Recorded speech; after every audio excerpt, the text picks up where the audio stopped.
సభా సరస్వతికి నమస్సులు. వేదిక మీద ఉన్నటువంటి మిత్రులందరికీ నమస్కారాలు. నిజానికి గత వారమే నా మనసులో ఉన్న మాటలు ఈ ఆధునిక సాహిత్య గురించి పూర్తి చేయవలసినటువంటి స్థితి ఉండింది. అలా చేయవలసిన కారణం భగవంతుడు ఎందుకో మరో వారానికి కూడా తీసుకువచ్చాడు. సరే,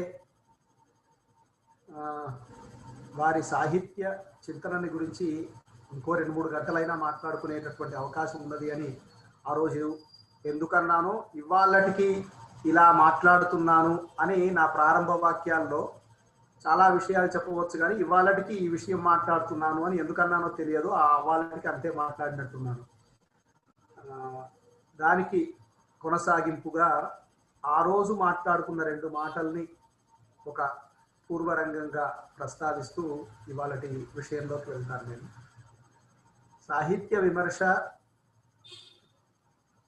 ఆస్వాదన, అనుభవం పునాదిగా ఉండాలి అని, సహృదయుడు దానికి ప్రమాణంగా ఉండాలి అని, ఆ కోణం నుంచి నా సాహిత్య విమర్శ మార్గం ఎదిగింది అని వారు చెప్తున్నారు అని ఆ రోజు వారి సాహిత్య విమర్శ మూలాన్ని మనం ప్రస్తావించుకున్నాం. అదే సందర్భంలో వారి సాహిత్య సిద్ధాంతం లేదా వారి సాహిత్య చింతనకి భూమిక ఏమిటి అని అంటే, భారతీయ సాహిత్య సాంస్కృతిక నేపథ్యం, తాత్వికుల ఆలోచన, అట్లాగే కొంత ఆలంకారిక సిద్ధాంతాలు.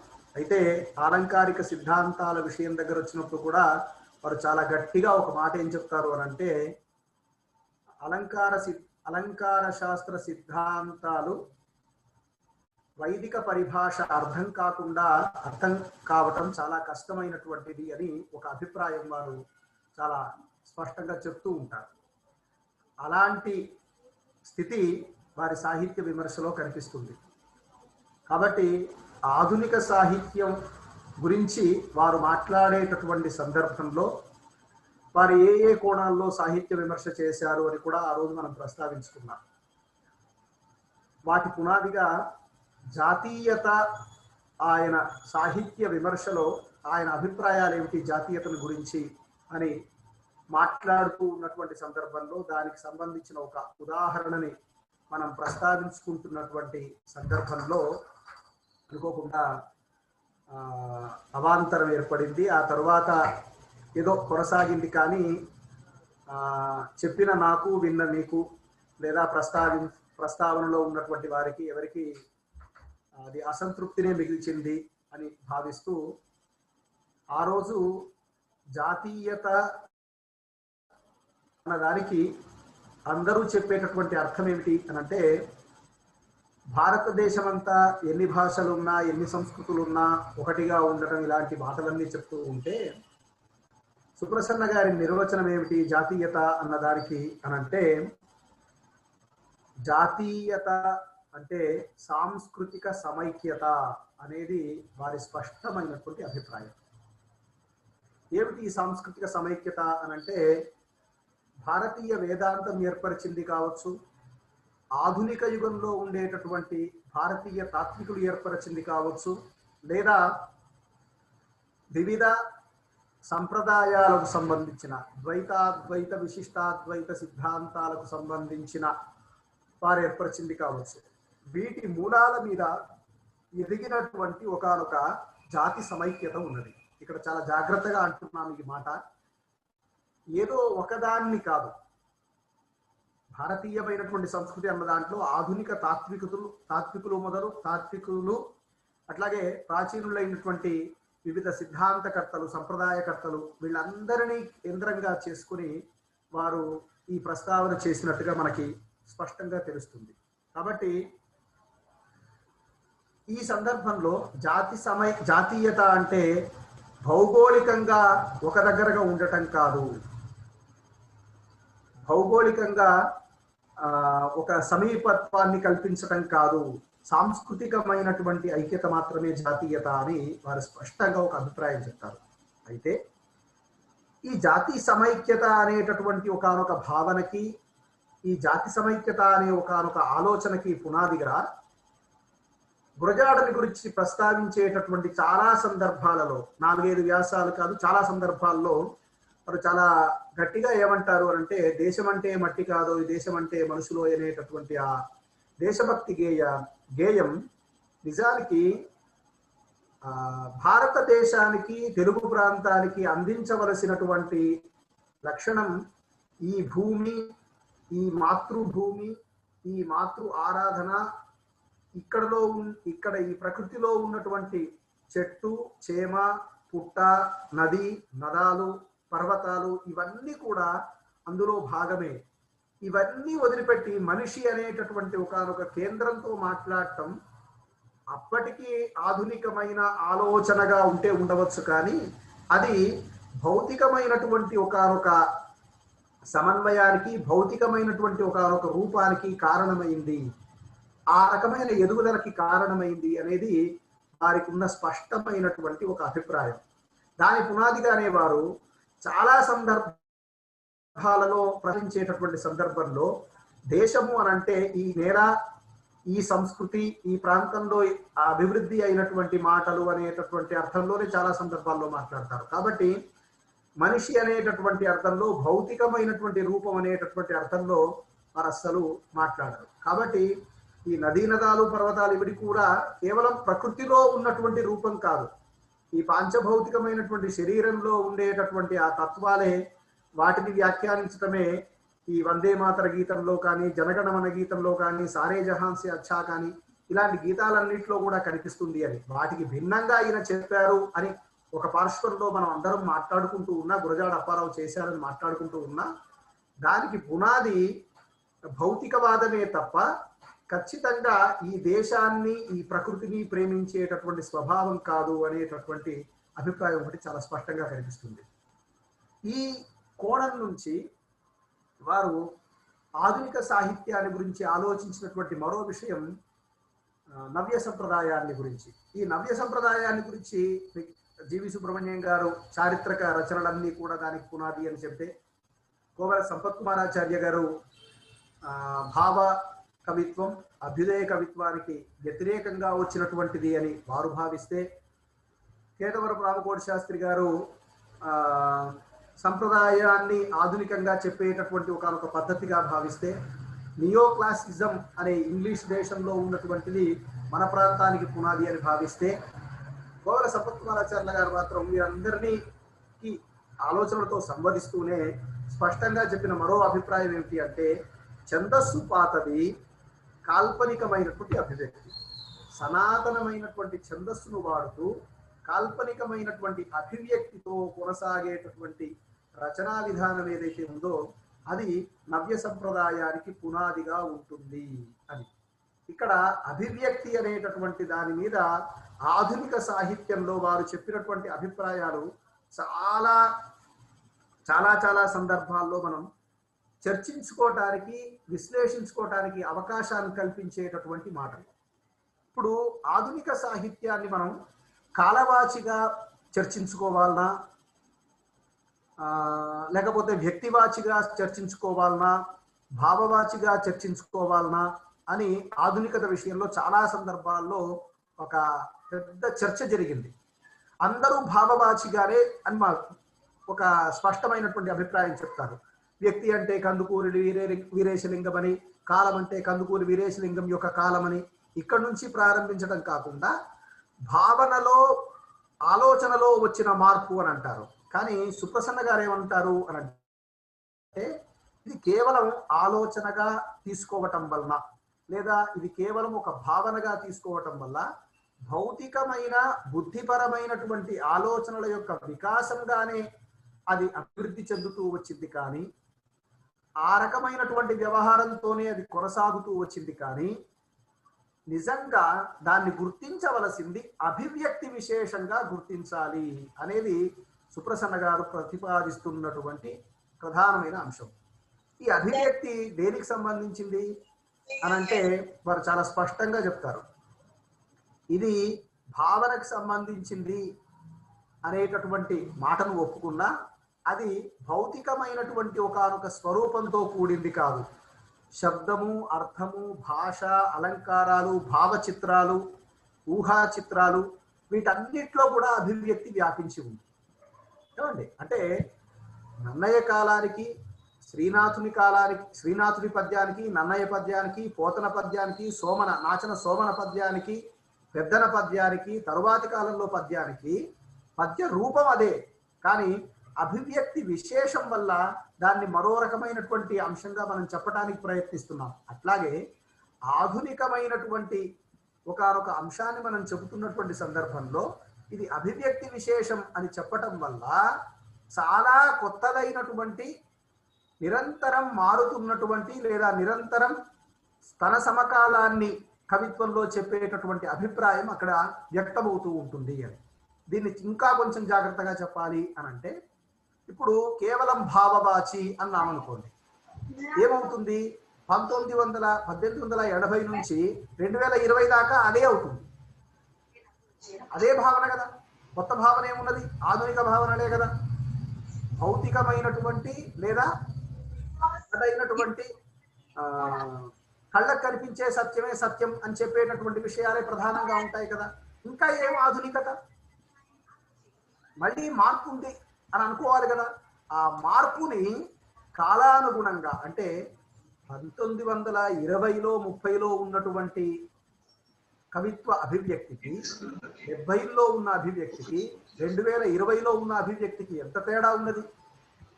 కాబట్టి ఆధునికత అనేటటువంటి ఒక ప్రమాణం కాలాన్ని, వస్తువుని, లేకపోతే భావాన్ని, వ్యక్తిని అనేటటువంటి అర్థంతో కాక అభివ్యక్తి విశేషంగా ఎక్స్ప్రెషన్లో వచ్చినటువంటి మార్పు అని. ఇక్కడ ఈ ఎక్స్ప్రెషన్లో వచ్చిన మార్పు అనేటటువంటి ఒక మాట అనటం వల్ల మాత్రమే విప్లవ కవిత్వంలో కూడా సమసమాజ నిర్మాణమే వస్తువు, అదే సాహిత్యంలో కూడా అదే వస్తువు. కానీ చెప్పిన రీతి వల్ల ఇది విప్లవము, ఇది అభ్యుదయము అని అంటున్నాం. ఏమండి, ఉదాహరణకి కాల్పనిక కవిత్వమే ఉందనుకుందాం, భావకవిత్వమే ఉందనుకుందాం. ఈ భావకవిత్వంలో మనం మాట్లాడేటటువంటి భావకవిత్వానికి సంబంధించిన ఒకనొక కొలమానంలో స్మృతి అనే ఒకనొక ఘట్టం ఉంది. మాతృస్మృతికి, దేశస్మృతికి, నాయక స్మృతికి, సతీ స్మృతికి తేడా ఉంది కదా. కేవలం ఇవన్నీ కలిపితే భావనలే కదా. ఈ భావనలు వ్యక్తమైనటువంటి విషయం సతీ స్మృతి ద్వారా ఇంకో ద్వారా వ్యక్తం కావడంలో ఒక అభివ్యక్తి విశేషం ఏదో ఉన్నది. కాబట్టి అభివ్యక్తి విశేషంగా గుర్తించాలి అని ఒక మౌలికమైనటువంటి ప్రతిపాదన. ఈ మౌలికమైన ప్రతిపాదన ఏం చేస్తుంది అనంటే, సంఘ సంస్కరణ అని 1890లు 1900 ప్రాంతానికి సంబంధించిన ఒక మాటని మనం గుర్తిస్తే, అదే సంఘ సంస్కరణ 1980లో 90లో అదే రూపంలో ఉండదు. అది వస్తుపరమైన మార్పు, ఆలోచనాపరమైన మార్పు అని ఒక రకంగా మనం మాట్లాడతాం. కానీ అక్కడ రచనలో అభివ్యక్తి విశేషంగా వచ్చిన మార్పుని కూడా కేంద్రంగా చేసుకోవాలి అనేటటువంటి ఒక అభిప్రాయం కనిపిస్తుంది. ఇలా అనటంలో, అభివ్యక్తి విశేషం అని అనటంలో మరో కారణం కూడా నాకు కనిపిస్తుంది. అదేమిటి అంటే, గురజాడ ఆధునికతకి లేదా కందుకూరి ఆధునికతకి లేదా ఆ కాలానికి సంబంధించిన వ్యక్తుల యొక్క ఆధునికతకి కారణాలుగా వస్తువుని, రూపాన్ని, భాషని కారణంగా చూపించడం అనేది మనకి చాలా సాధారణంగా జరుగుతున్నటువంటి విషయం. భావన, వస్తువు, భాష, రూపం ఇవి కారణంగా చూపిస్తున్నటువంటి సందర్భంలో అవే విషయాలు ప్రాచీన సాహిత్యంలో కూడా మనకి కనిపించేటటువంటి అవకాశం ఉంది. ఉదాహరణకి ఈ మాట అనటం ద్వారా విశ్వనాథ సత్యనారాయణ, అనుముల కృష్ణమూర్తి, వానమామలై వరదాచార్యు ఇలాంటి కవుల యొక్క రచనలన్నీ పాతకాలానికి సంబంధించినవి, పాత సంప్రదాయానికి సంబంధించినవి అని ఏవైతే మాటలు మనకు వినిపిస్తున్నాయో వాటిని ఎదుర్కోవటం కూడా ఒక లక్ష్యంగా కనిపిస్తుంది. కాబట్టి ఆధునికమైనటువంటి ఒకానొక కొలమానాన్ని మనం దేని నుంచి వ్యక్తం చేయాలి, దేని నుంచి మనం చెప్పాలి అన్నప్పుడు చాలా స్పష్టంగా అభివ్యక్తి విశేషం అని అంటారు. ఆ అభివ్యక్తి విశేషం కూడా కాలం వల్ల వచ్చిందా, వ్యక్తి వల్ల వచ్చిందా అని మళ్ళీ ప్రశ్న వారే వేసుకున్నారు. కాలం వల్ల వచ్చేది అనుకోండి, ఒక కాలంలో నీ బుర్రలో ఎన్నో కదలికలు ఉన్నాయి అని అంటే అని ఒకడు 50 ఏళ్ల కింద 60 ఏళ్ల కింద రాస్తే ఇవాళ నా బుర్ర ఒక చిప్ లాగా పనిచేస్తుంది అని అంటాడు. అంటే కాలం ఇచ్చిన ఒక కొత్త ఎక్స్ప్రెషన్ మాత్రమే అది. కానీ ఆ ఎక్స్ప్రెషన్కి కారణమైంది ఏంటి అంటే వ్యక్తిలో ఉండే ఒక అభివ్యక్తి చేయాలనేటటువంటి తపన, లేదా ఎక్స్ప్రెషన్లో కొత్తదనాన్ని తీసుకురావాలనే ప్రశ్న. దీని ద్వారా వారు ఏం చేశారు అని అంటే, ఉద్యమ కవిత్వంలో ఉంటూ రాసిన వాళ్లలో కూడా అభివ్యక్తి వల్ల ఉన్నతంగా కనిపించేటటువంటి వాళ్ళు, ఉద్యమేతరంగా ఉంటూ కూడా ఆ కాలానికి అనుగుణంగా అభివ్యక్తి విశేషంలో తమదైన మార్గాన్ని నిర్మించుకున్న వాళ్ళు, వీళ్ళందరినీ ఒక సరిలోకి తీసుకురావడానికి ఈ రకమైనటువంటి ఒక సూత్రాన్ని వారు ప్రతిపాదించటం అనేది మనకు కనిపిస్తుంది. ఆ తరువాత సుప్రసన్న గారి అభివ్యక్తి, ఇవాళ నేను మాట్లాడుతున్న మాటలో మొట్టమొదటిది నేను అభివ్యక్తి గురించి మాట్లాడాను. ఆ తరువాత వారి సిద్ధాంతాన్ని గురించి, లేదా వారు భారతీయ పునరుజ్జీవనం, ఈ పునరుజ్జీవన భావన మీద చాలా రకాలైనటువంటి ఆలోచనలు, చాలా రకాలైనటువంటి అంశాలు చర్చలోకి వచ్చాయి. ఈ రకమైనటువంటి అభిప్రాయాలు లేదా ఈ రకమైనటువంటి ఆలోచన విధానాలన్నీ ఏవైతే ఉన్నాయో వీటన్నిటినీ ఒక కేంద్రంగా చేసుకొని వారు చెప్పే ఒక మాట ఏమిటి అని అంటే, పునరుజ్జీవనం అనేటటువంటిది కేవలం భౌతికమైనటువంటి అంశంగా చూడకూడదు. అంటే సంఘ సంస్కరణము, అభ్యుదయవాదము, జాతీయోద్యమము, విప్లవవాదము, దిగంబరవాదము, ఇలా అనేక రకాలైనటువంటి భౌతికంగా చేతనావర్తము, తిరగబడు, ఇలాంటివన్నీ కనిపిస్తాయి. ఏమండి, ఈ పునరుజ్జీవనం అనేటటువంటి ఒక భావన మనం సంఘ సంస్కరణ కాలానికి మాత్రమే సంబంధించింది అయితే, దానికి సంఘం పునాది అనేటటువంటి మాట చాలామంది భావిస్తుంటే, దానికి వ్యతిరేకంగా లేదా దాన్ని కాదు అంటూ సుప్రసన్న గారు ప్రతిపాదించినటువంటి అంశం ఏమిటి అని అంటే, పునరుజ్జీవనం అన్నది తాత్వికంగా వచ్చిన ఆలోచనలకి సంకేతమే కానీ భౌతికమైన చింతనకు కాదు, భౌతికంగా మార్పు వచ్చిన ఆలోచనలకు మార్పులు కాదు అని. ఇక్కడ గమనించాల్సింది ఏమిటి అని అంటే, అంతకంటే ముందున్న సమాజంలో కొన్ని శాస్త్రాలని కొందరు చదువుకోకపోతే ఈ తాత్వికుల ఆలోచనల ద్వారా అది సర్వజన సామాన్యంగా వెళ్ళేటటువంటి అవకాశం వచ్చింది. ఆధునిక కుటుంబ వ్యవస్థ రామాయణమో మరో కావ్యమో చెప్పడానికి ప్రయత్నిస్తే దాన్ని వివేకానందుడు చాలా ఆధునికంగా మళ్ళీ వ్యాఖ్యానించడం కనిపిస్తుంది. అలా ప్రాచీనమైనటువంటి భావాలే కానీ ఆధునిక సమాజానికి అనుగుణంగా, ఆధునికమైనటువంటి ఒక వ్యవస్థకు అనుగుణంగా ఎలా నిర్మించుకుంటూ వెళ్ళాలి అన్నదానికి చాలా స్పష్టమైనటువంటి ఆలోచనతో తాత్వికమైన ఆలోచనలు పునరుజ్జీవన భావనకి సంకేతంగా చూడాలి అనేది వారి ప్రతిపాదన.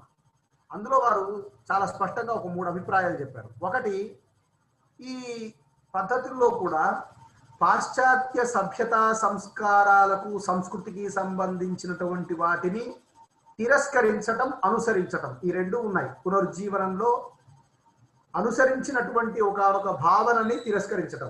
ఆధునికత పునరుజ్జీవనం అంటే ఏమనుకుంటున్నాం? పాశ్చాత్యాన్ని అనుసరించటం. అది కాదు, దాన్ని తిరస్కరించటము అనే అర్థంలో భారతదేశ దృష్టితో చూడాలి. ఇది ఒక ప్రతిపాదన. రెండోది, సంప్రదాయ వెలుగులో ఆధునికమైనటువంటి చైతన్యాన్ని చూడటం, వ్యాఖ్యానించటం. ఏమండి, రాముడు రామాయణ కృష్ణంలో రాముడు కాదు, ఒక దేశనాయకుడుగా కనిపిస్తాడు. అక్కడ ఉండేటటువంటి పాత్రలు సమకాలీనమైనటువంటి ఏదో ఒక ఘట్టాన్ని వివరిస్తాయి. ఇలా సంప్రదాయపరమైనటువంటి ఒకనొక రచనలో కూడా ఆధునికమైన చైతన్యం ఎట్లా ఉంది అని చూడటం కూడా పునరుజ్జీవనంలో భాగంగా ఉండాలి అంటారు. ఆ తర్వాత పారతంత్రాన్ని తొలగించి స్వాతంత్రోద్యమం వైపు వెళ్ళేటటువంటి ఒకనొక మార్గం. అంటే ఈ పునరుజ్జీవనం అనేటటువంటి దాన్ని వారు 3 కోణాల్లో చెప్తున్నారు. ఒకటి, పాశ్చాత్య అనుసరణని తిరస్కరించటం, సంప్రదాయాన్ని ఆధునికంగా వ్యాఖ్యానించటం, 3 స్వాతంత్రం కోసం అతివాదులు కావచ్చు, మితవాదులు కావచ్చు, వాళ్ళు చేసినటువంటి ఒకనొక ప్రయత్నం. అది దేశీయంగా జరిగింది. దానికి ఇతరేతరమైనటువంటి పాశ్చాత్య మూలాలు ఏం లేవు. భారత జాతీయోద్యమానికి సంబంధించి ఆలోచన, చదువు వల్ల ఒక అభిప్రాయం వస్తే వచ్చుండవచ్చు, కానీ పారతంత్రం నుంచి బయటికి రావాలి అనేటటువంటి భావనని, ఈ భారతీయ పునరుజ్జీవనం అన్న దాన్ని ఈ 3 కోణాల నుంచి అర్థం చేసుకోవాలి అంటూ దానికి ఒక 12 ధోరణులు పనిచేశాయి. అది బ్రహ్మ సమాజం మొదలు దీన్ దయాళ్ శర్మ దీన్ దయాళ్ గారు చెప్పినటువంటి ఏకాత్మ మానవతావాదం, అట్లాగే వివేకానందుడి సౌభ్రాత్, అట్లాగే అరబిందులు, ఇలా వీళ్ళందరూ చెప్పినటువంటి ఆధునికమైనటువంటి కొన్ని వాదాలు ఏవైతే ఉన్నాయో ఇవన్నీ భారతీయ పునరుజ్జీవనంలో తమదైనటువంటి ఒకనొక పాత్రని, తమదైనటువంటి ఒకనొక ఆలోచనని నిర్వహించాయి. ఆ కోణం నుంచి చూడాలి. మరి ఈ పునరుజ్జీవన భావన రావడానికి కారణం ఏంటి? మన జీవన విధానంలో వచ్చిన లేదా భారత సాహిత్యంలో వచ్చినటువంటి ఒకనొక స్వభావం ఏంటి అని అంటే, దానికి చాలా స్పష్టంగా ఒక మాట చెప్తారు. భారతీయ సమాజాన్ని కుదిపేసినటువంటి ఘట్టాలు మొత్తం మీద ఈ 2000 సంవత్సరాలలో 3 ఉన్నాయి అని వారి ప్రతిపాదన. ఒకటి, క్రీస్తు పూర్వం 5-6 శతాబ్దాలకు సంబంధించిన కాలంలో బౌద్ధ మతం వలన ఏర్పడింది. మళ్ళీ బౌద్ధ మతం వల్ల ఏర్పడింది కాబట్టి బుద్ధుడి యొక్క ఆలోచనని లేకపోతే ఆ చింతనని వారు ఈ క్షణికవాదాన్ని అంగీకరించరు సుప్రసన్న గారు. కానీ సాంప్రదాయంలో బుద్ధుడిది కూడా ఒక ఫిలాసఫీ అని మాత్రం ఒక ఘట్టం రాస్తారు. అంటే ఇక్కడ అర్థం చేసుకోవాల్సింది ఏమిటి? అసలు అద్వైతం నుంచి విశిష్టాద్వైతానికి వచ్చినప్పుడే కొంత ప్రకృతి అనేటటువంటి ఒకనొక భౌతిక స్పర్శ ఏర్పడింది, ఒకనొక ఆలోచన ఏర్పడింది. అలాంటి దృక్పథం సంప్రదాయం కూడా కొంత కలిగించి ఉంది. కాబట్టి మొట్టమొదటి కుదుపు ఎక్కడ అంటే 5-6 శతాబ్దాల్లో బౌద్ధ మతం. దీనివల్ల ఏం జరిగింది అంటే కర్మకాండకు సంబంధించిన కొన్ని అంశాలని ప్రశ్నించబడ్డాయి, కొన్ని అంశాలు చర్చించబడ్డాయి. ఒకటి. రెండవది, క్రీస్తు శకం 9-10 శతాబ్దంలో ఇస్లాం దండయాత్ర. ఇదేం చేసింది అనంటే శైవ వైష్ణవాల మధ్య, లేకపోతే హిందువులుగా భావించబడేటటువంటి లేదా భారతీయులుగా భావించేటటువంటి విభిన్న దేవతల్ని కొలిచేటటువంటి విభిన్న వర్గాల వాళ్ళు కొట్లాడుకునే ఒక స్థితికి తీసుకొచ్చింది ఇది అనేటటువంటిది మరొక ఆలోచన. మూడవది, 18-19 శతాబ్దాల్లో పాశ్చాత్యుల వల్ల వచ్చినటువంటి లౌకికమైనటువంటి దృష్టి. ఈ 3 రకాలైనటువంటి కారణాలు మనం మళ్ళీ పునరుజ్జీవనం అనే ఒక భావన గురించి ఆలోచించాల్సిన పరిస్థితిని ఏర్పరచాయి అనేది చాలా స్పష్టంగా ఆయన చెప్తున్నటువంటి మాట. ఎవరో మాట వినిపించట్లేదని మీరు పోస్ట్ చేశారు, వినిపిస్తుందా లేదా?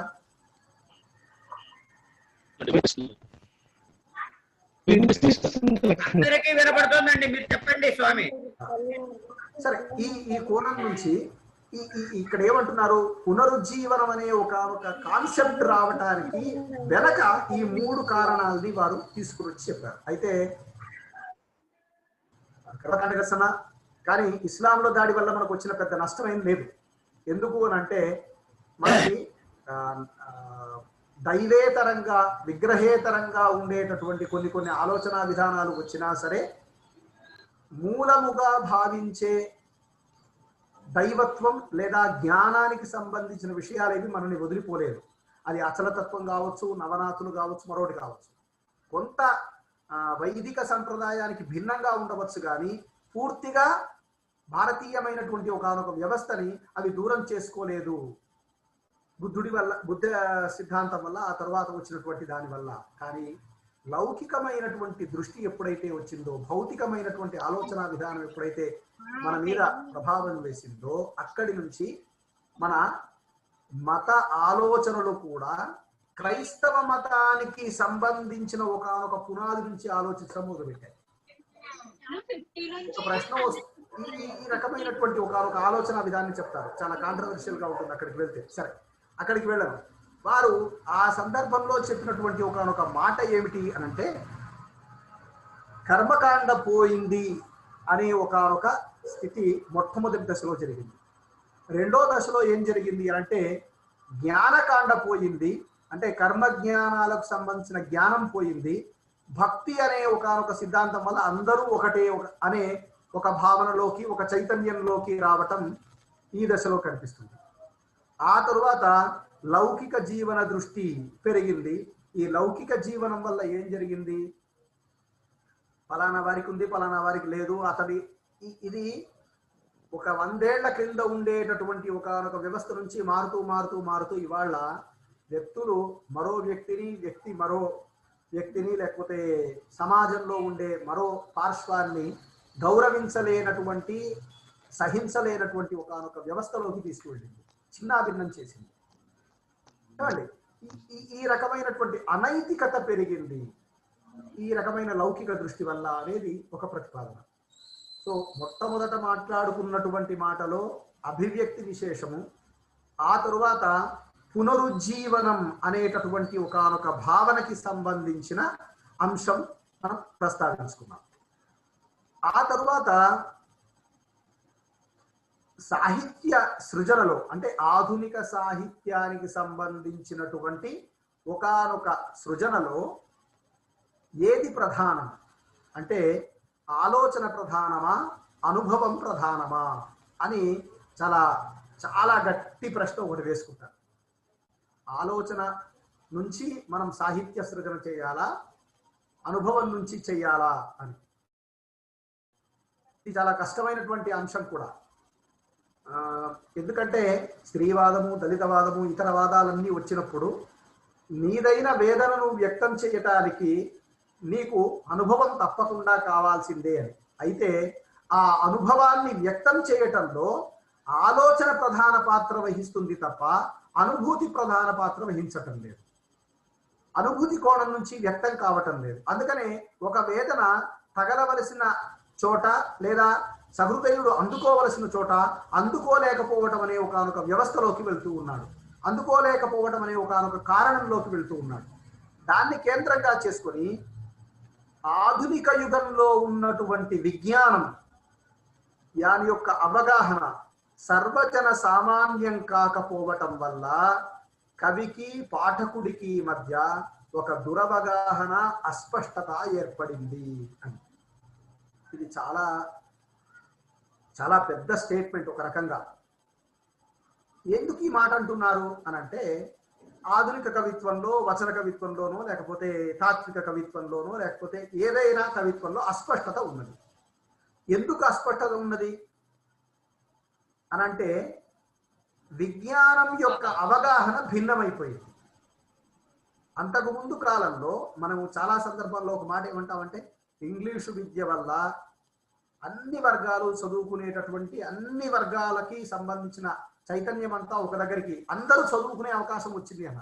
ఆ చదువు ఏ చదువు అంటే, మనదైన జీవన విధానాన్ని, ఆలోచించేటటువంటి విధానాన్ని కల్పించినటువంటి, ఆలోచించే విధానాన్ని వ్యక్తం చేసినటువంటి చదువు కాదు. ఆ అవగాహన భిన్నమయ్యేసరికి ఏమైంది, నీవు చెప్పే అభివ్యక్తి పాఠకుడిగా నాకు తొందరగా అర్థం కాకపోవటం అనే ఒక వ్యవస్థ ఏర్పడింది, అర్థం కాకపోవటం అనే ఒక లక్షణం ఏర్పడింది. అందువల్ల అనుభూతి సాధారణీకరణం, అనుభవం సాధారణీకరణం జరిగినప్పుడు వచ్చే ఎక్స్ప్రెషన్ కొంచెం ఆ భావనలోకి వెళ్ళగలిగితే ఖచ్చితంగా వాడికి అర్థమవుతుంది. ఆ ఏకసూత్రతని విజ్ఞానంలో మనం పట్టుకోగలిగితే, అనుభూతి ద్వారా తెలుసుకోగలిగితే అది తెలుస్తుంది.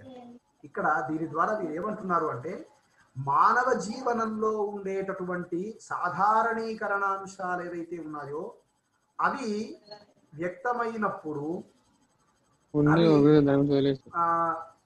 అవి కవిత్వ రూపంలో ఉన్నప్పుడు మనుషుల యొక్క స్థాయి భావాలు లేదా మనుషుల యొక్క వేదనలన్నీ కూడా ఇంచుమించుగా ఒకలాంటివి కాబట్టి వాటికి సంబంధించిన ఏదో ఒక దీని వల్ల ఆ అస్పష్టత దూరం అవుతుంది, ఆ మానసిక స్థితి వల్ల వాడు దాన్ని అర్థం చేసుకుంటాడు అని. ఇక్కడ ప్రాగ్రూపాలకు సంబంధించినటువంటి ఒక ఆలోచన చేసేటటువంటి సందర్భంలో కూడా చాలా స్పష్టమైన ఒక అభిప్రాయాన్ని ఆధునిక యుగానికి చెప్తూ ఉన్నారు వారు.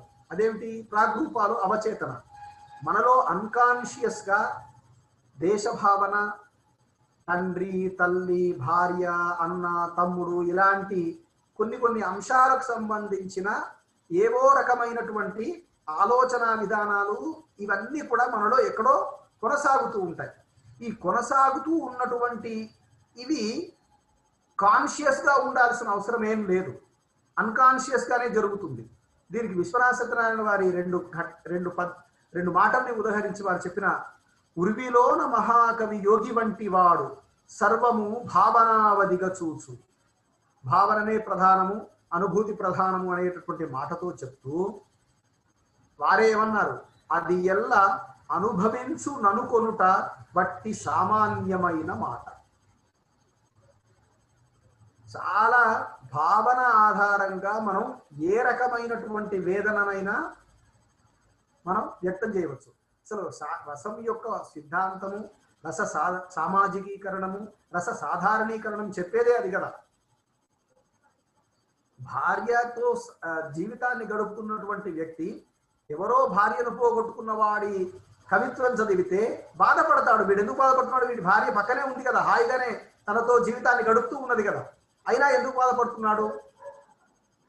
ఆ రకమైనటువంటి సాధారణీకరణం ఎక్కడ దొరుకుతుంది అని అంటే అనుభవం కాదు, అనుభూతిలో దొరుకుతుంది అని.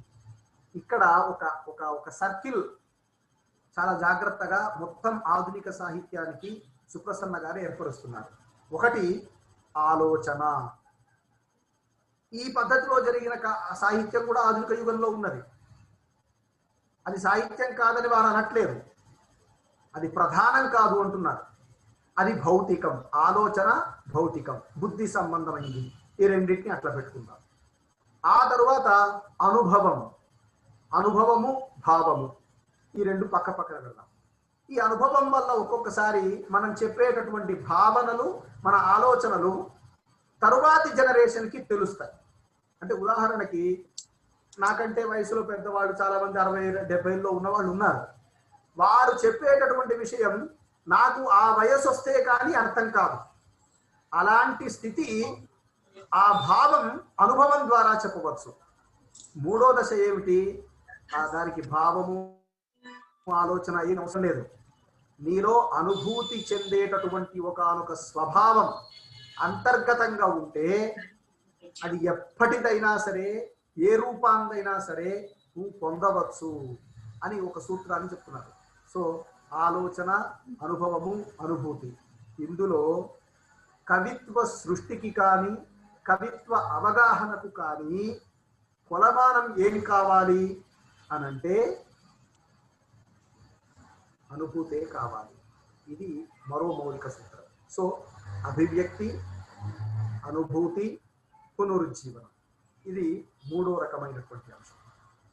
ఆ తరువాత వారి ఆలోచన విధానాల్లో మరో రకమైనటువంటి అంశం అదేమిటి అంటే వచన కవిత్వాన్ని గురించి వారు చేసినటువంటి కొన్ని ఆలోచనలు లేదా వచన కవిత్వానికి సంబంధించి వారు చెప్పినటువంటి ఒక అభిప్రాయం. కథా ప్రక్రియాపరంగా అని నా ఉద్దేశం. అంటే దీర్ఘ కవిత కావచ్చు, వచన కవిత కావచ్చు, కథానిక కావచ్చు. ఇవాళ తెలుగు కథానిక చాలా అత్యున్నతమైనటువంటి స్థాయిలో ఉన్నది. చాలా గొప్ప కథలు వస్తున్నాయి, చాలా మంది రాస్తున్నారు. ఇవన్నీ కవిత్వం ఆవేశ ప్రధానమని, కథ ఆలోచన ప్రధానమని, నవల జీవితానుభవ ప్రధానమని ఇలాంటి మాటలు మనం వింటూ ఉంటాం కూడా. ఇవన్నీ కూడా భౌతికమైనటువంటి ఒకానొక వ్యవస్థలో చెప్పినటువంటివే తప్ప అనుభూతి కేంద్రంగా చెప్పినవి కాదు. అందుకని కథానిక పరిమితి విస్తృతి అనేటటువంటి ఒక వ్యాసంలో చాలా మౌలికమైన కథానిక సాహిత్యానికి అవసరమైన ఒక మౌలిక ప్రతిపాదన ఆధునిక సాహిత్యానికి చేస్తారు. వైయక్తికమైనటువంటి ఉపభోగ్య వస్తువైనది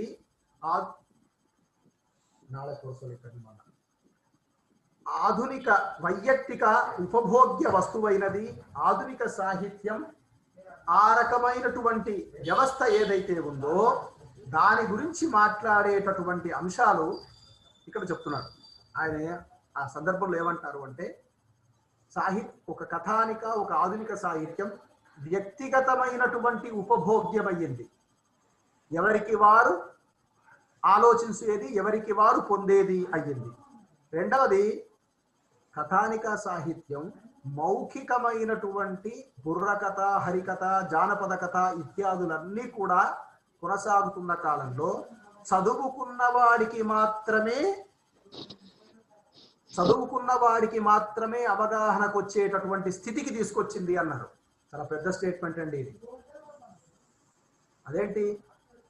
కథానిక రచయిత పాఠకంగా ఉండేది, కథ వక్త శ్రోతకి మధ్య కేంద్రంగా ఉండేది. ఇది అందరూ ఒప్పుకుంటాం. కథానిక ఏం చేసింది అనంటే, మనదైన ఒకానొక కథని వినటం ద్వారా, కథని అనుభవంలోకి తెచ్చుకోవటం ద్వారా ఉన్నటువంటి ఒకానొక వ్యవస్థ చదివితే కానీ, ఎప్పుడైతే చదవటం అనే ఒక లక్షణం వచ్చిందో, నీ వ్యక్తిగతమైనటువంటి అనుభవం, నీ వ్యక్తిగతంగా నువ్వు దాన్ని ఆనందించడం మొదలైంది. అంటే సామూహిక సాధారణ, ఎవరిదో సౌండ్ అండి ప్లీజ్, ఎవరిదో ఒక సామూహికమైనటువంటి ఒకానొక వ్యవస్థకి సంబంధించి, ఒకానొక ఆలోచన విధానానికి సంబంధించి దాన్ని ప్రధానం చేస్తూ. ఒక్క నిమిషం సార్. సార్ అనంతకృష్ణ గారు అందరినీ ఒకసారి అందరినీ మ్యూట్ చేసేయండి ఒకసారి.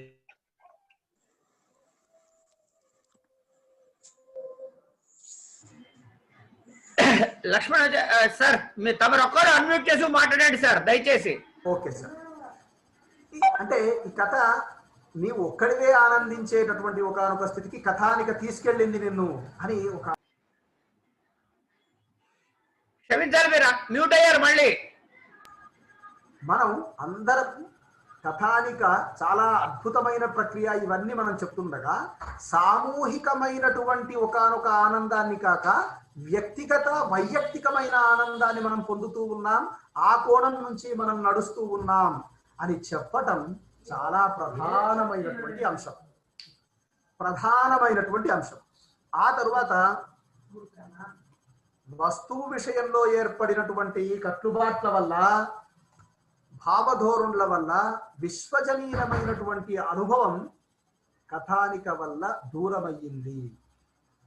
కథానిక మీద పెద్దగా మాస్టర్ వ్యాసాలు చాలా తక్కువ కనిపిస్తాయి, కానీ కథానిక ఒక విస్తృతమైనటువంటి జీవితానుభవాన్ని ఇవ్వలేకపోతుంది అన్నదానికి కారణాన్ని చెప్తూ, అది సామూహికంగా ఒకే రకమైన అనుభూతిని ఒక బుర్రకథ చెప్పేవాడో లేకపోతే ఒక జానపద కథ చెప్పేవాడో అందించేటటువంటి ఒకనొక సంప్రదాయాన్ని కథానిక దూరం చేసింది.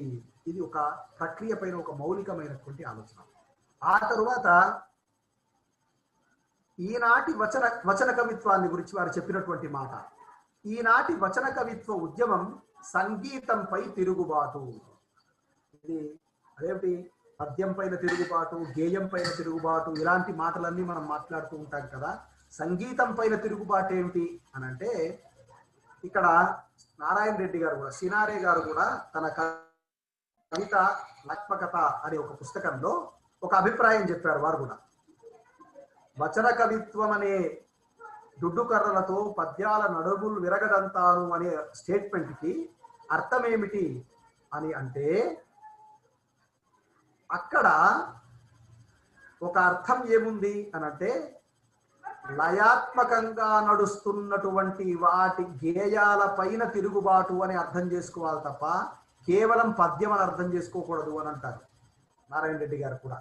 వారికంటే ముందే సుప్రసన్న గారు సంగీతంపై తిరుగుబాటు అని. అందుకనే ఇక్కడ సంగీతంపై అనటంలో కూడా శ్రీశ్రీ లాంటి వారు వచన గేయం రాయటం, తిలక్ లాంటి వాళ్ళలో ఇంకా స్పష్టమైన వచన కవితా లక్షణాలు ఉంటూనే గేయ స్వభావం ఉండటం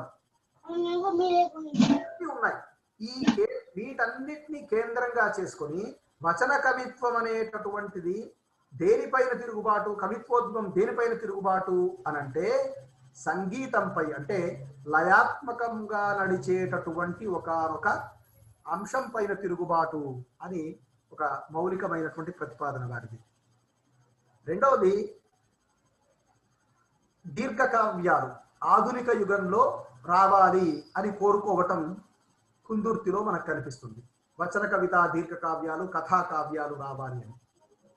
అక్కడ కూడా మౌలికమైనగా సుప్రసన్న గారి ఆలోచననే ప్రతిపాదన చేస్తారు వారు. అదేమిటి అనంటే రసముతో కూడిన అనుభూతితో కూడినటువంటి కథా కావ్యాలు వస్తే వచన దీర్ఘ కావ్యాల్ని అంగీకరించవచ్చు, తాత్వికమైనటువంటి స్వభావంతో ఉంటే అంగీకరించవచ్చు, కానీ కేవలం కథగా ఉంటే మాత్రం అంగీకరించడానికి వీలు లేదు. రస ఆనందాన్ని, రసానుభూతిని అవి ఇస్తే చాలా వాటిని ఆహ్వానించవచ్చు అనేది మరో రకమైనటువంటి ప్రతిపాదన. మరో అంశం ఏమిటి అనంటే ఆధునికతకి సంబంధించిన విధానంలో డార్విన్, ఫ్రాయిడ్, అట్లాగే మార్క్స్, ఐన్స్టీన్ ఇట్లాంటి వాళ్ళ యొక్క ఆలోచనల్లో వచ్చినటువంటి మార్పు ఆధునికతకి కారణం అని చేతనావర్తం పీఠికలో తాను ప్రస్తావించి ప్రతిపాదన కూడా చేశారు. అయితే ఈ ఆలోచనల్లో వచ్చిన మార్పుగా భౌతికంగా గుర్తించడం అనేటటువంటిది కూడా వారికి ఉన్న స్పష్టమైనటువంటి అభిప్రాయం. ఇంతకుముందే నేను ప్రస్తావించినట్టుగా ఆ విషయాన్ని చెప్తూ దీనికి కొనసాగింపు ఏం చేయాలి అని అంటే తాత్వికుల ఆలోచనలతో మిళితం చేసుకోవాలి అని. అప్పుడు మాత్రమే ఆలోచన, అనుభూతి ఈ రెండు కేంద్రాలుగా ఆధునికతని మనం అర్థం చేసుకోవాలి, దాన్ని విశ్లేషించుకోవాలి అనేటటువంటి అభిప్రాయం చాలా సందర్భాలలో వారు వ్యక్తం చేయటం కనిపిస్తుంది. ఇక్కడ మరో విమర్శకుడు ఆర్ఎస్ సుదర్శనం అనేటటువంటి విమర్శకుడు ఆధునికతను గురించి మాట్లాడేటప్పుడు ఇలాంటి జంటలే ప్రతిపాదిస్తాడు.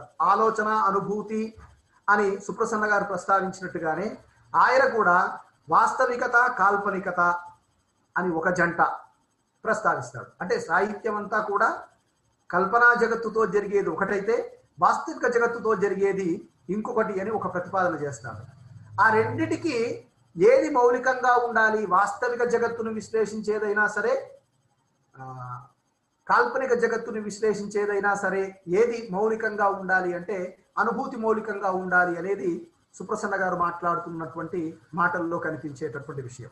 అట్లా చాలా దేశీయ చరిత్ర, వ్యవస్థ, వాంగ్మయము ఇలాంటి అనేక అంశాలని ప్రతిపాదించటంలో భారతీయమైన సాంస్కృతిక పునాదులు ఆయన ఆలోచనలన్నీ కనిపిస్తాయి. ఆయన ఆలోచనల్లో ప్రధానమైనటువంటిది ఒకటి విశ్వలయ. దాన్ని మాత్రం నేను ప్రస్తావించి ముగించడానికి ప్రయత్నిస్తాను. రెండు అంశాలు.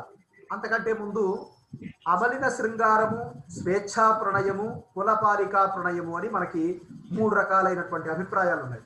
కృష్ణశాస్త్రి స్వేచ్ఛా ప్రణయానికి, కులపాలికా ప్రణయానికి విశ్వనాథ సత్యనారాయణ, నాయని సుబ్బారావు గారు, ఆ తరువాత అమలిన శృంగారానికి రాయప్రోలు.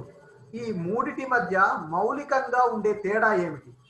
వాళ్ళ ఊహాప్రేయస్సిని ఆనాటి వ్యవస్థలో ఊహ సంబంధించినటువంటి ప్రేయసి ఉండటాన్ని ఎవరు కాదనలేరు కాబట్టి, అది కుటుంబాన్ని విచ్ఛిన్నం చేయట్లేదు కాబట్టి అని మనం అప్పుడు అనుకున్నాం.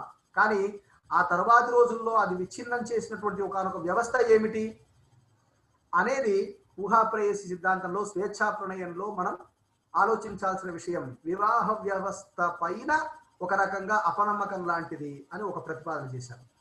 ఆ తర్వాత అమరణ శృంగారం దగ్గరికి వచ్చినప్పుడు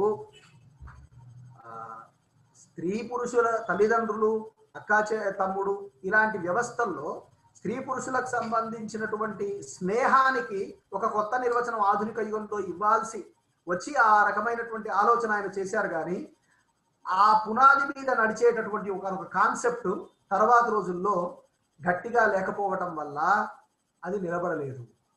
కానీ కులపాలికా ప్రణయ సిద్ధాంతం పూర్తిగా దేశీయమైనది.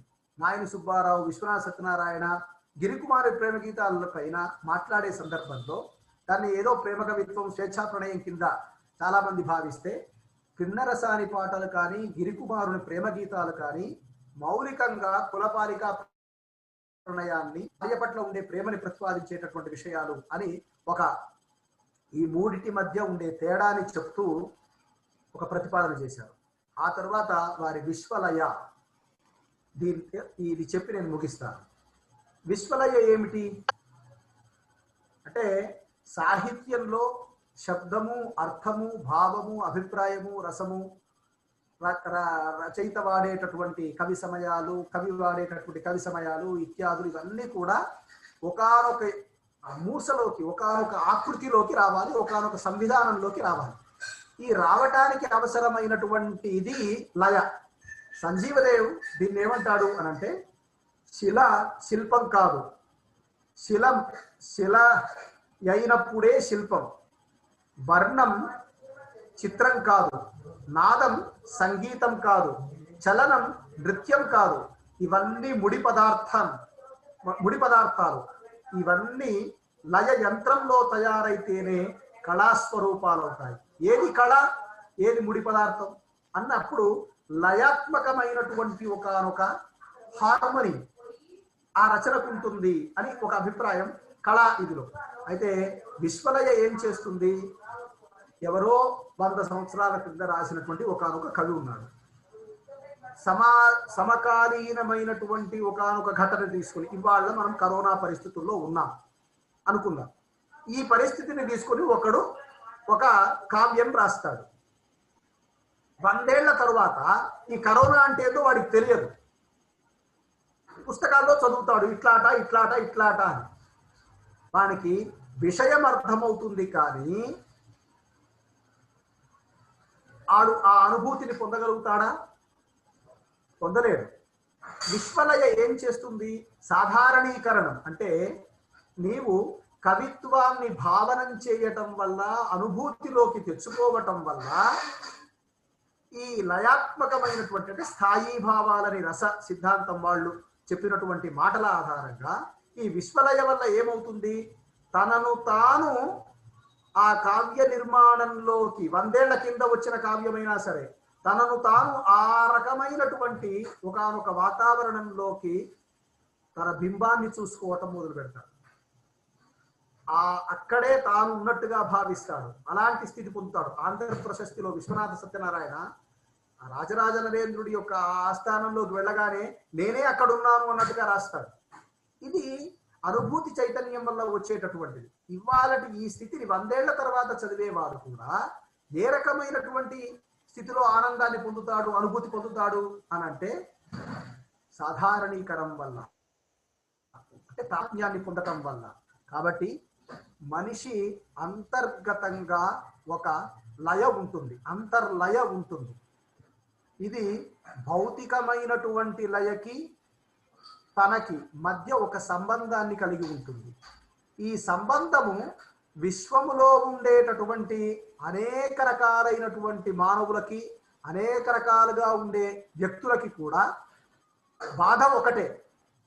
ఆ రకమైనటువంటి ఒకానొక స్థితిని కేంద్రంగా చేసుకొని ఏర్పడినటువంటి, విశ్లేషించినటువంటి, చెప్పినటువంటి అభిప్రాయం విశ్వలయ.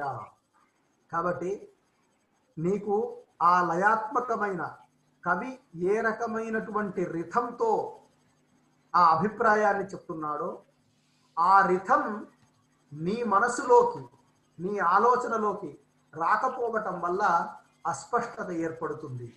దానికి ఆ రకమైనటువంటి పరిస్థితులు కారణమవుతాయి అని ఒకనొక ఆలోచన విధానాన్ని విశ్వలయ అనే ఒకనొక అంశం ద్వారా ప్రతిపాదన చేస్తారు.